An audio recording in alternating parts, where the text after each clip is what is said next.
Hey guys, and welcome to another Battlefield 4 weapon review. Today we're taking a look at the ACE-52 CQB. Now once again, this weapon was selected by you guys in the comments of the previous video. So if there are any particular weapons you want me to look at next, don't forget to leave those in the comments below.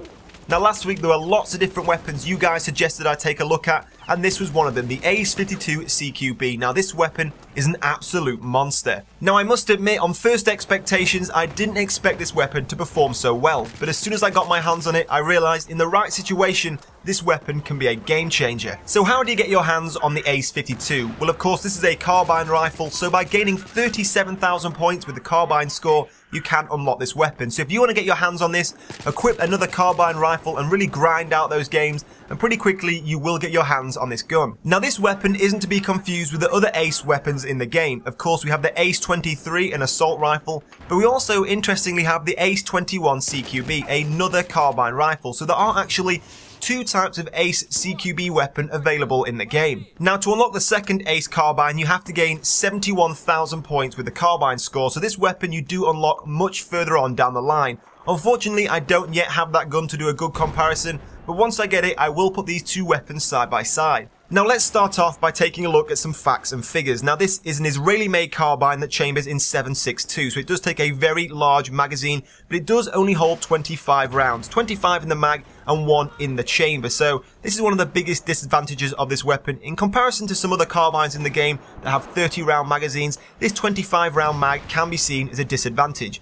But to make up for that, it does do some pretty hectic damage. We have a maximum damage of 34 and a minimum of 20. So in comparison again to some other carbines that have a max of 25 and a minimum of 18, it does seem that the lack of ammunition this weapon holds is made up for by the amount of damage each round does. Now moving on to the rate of fire, this weapon racks up 650 rounds per minute, which does seem slightly slow in comparison to some other carbines out there, such as the ACWR, which racks up 880 rounds per minute.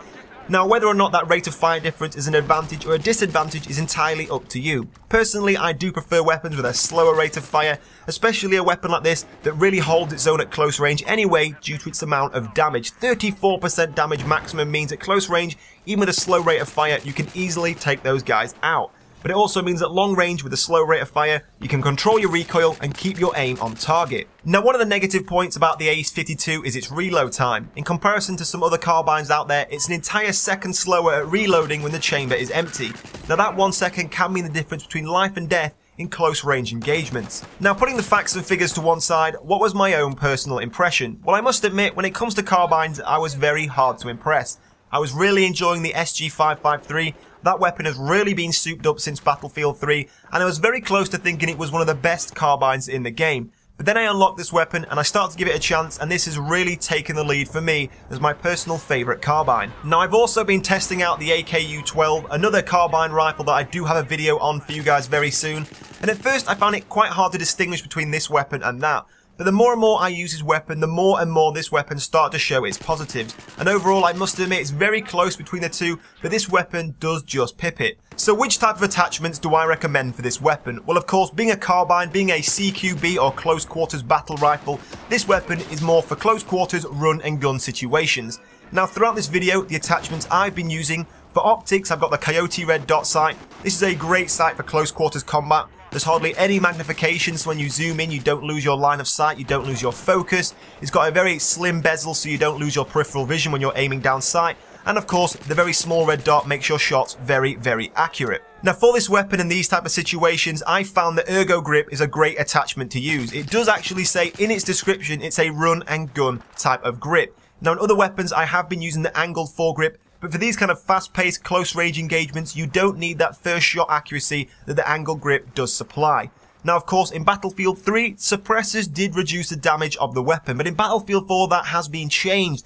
This now reduces the velocity and the distance of the bullet. So if you are going in for close range engagements, you can use a suppressor without any real disadvantage to the weapon. And of course, it does make you invisible on the map, which does give you a massive advantage. Now finally, to wrap up this chunk of awesome, which is the ACE-52, of course I have gone for the red laser. Now the laser reduces your hip fire accuracy So in these close range engagements where you sometimes just have to pray and spray, this really can increase your accuracy. So I really do recommend you go out, get hold of this weapon and give this setup a try, and I guarantee you will have a blast. This weapon is a really cool piece of kit. It is probably my favourite carbine weapon at the moment. Of course, there are a lot more to come, not only in Battlefield 4 at the moment, but there are going to be new weapons in the DLC, so all of this will change, I am sure, in the future. But as we stand right now, this weapon is a badass piece of kit. So go out there, jump on Battlefield, and try and get hold of this weapon. Now, before we end today's video, I have a few questions for you guys. If there is anything you think I can do to improve this series with my weapon reviews, please tell me in the comments below.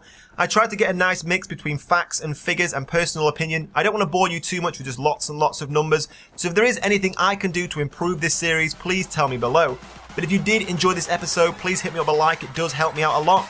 But in the meantime guys, thank you for watching, and I will see you soon.